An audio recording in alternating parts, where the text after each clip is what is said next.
ما ظهروش خالص ابدا ابدا. ومش عارف برضو احنا ليه في ناس لحد النهارده مخيبه بتصدقه.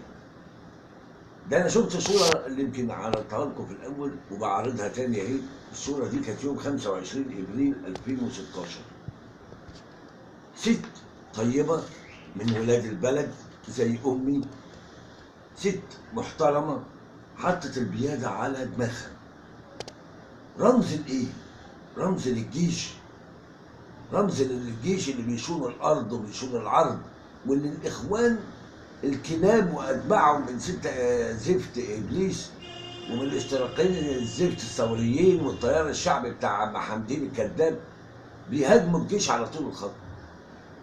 الست دي طلعت احسن منهم وبتفهم عنهم، وبقول بتفهم عنهم، صدقني فعلا بتفهم عنهم. مقدره رساله الجيش كويس، وست اهي بنت بلد وفاهمه ان الجيش ده اللي حمى الارض وحمى العرض.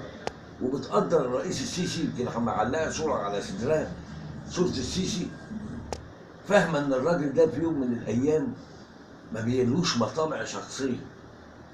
ده الراجل اتبرع بنص ورشه واتبرع بنص مرتبه وعمل المستحيل وبيشتغل ليل ونهار، وباعتراف الكل هو زي ما بيقولوا السيسي ايه، بيشتغل بخطوات سريعه الحكومه مش عارفه تلحقه.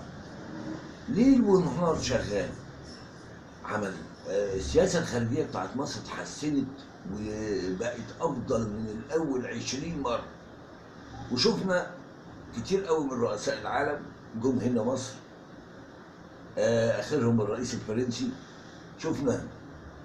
لكن اللي بيتلكك لواحد وبيقرا قال ايه متمسكين بحكايه جزيره تيران وصنافير دي، ويقول لك اصل هو فرط في الارض.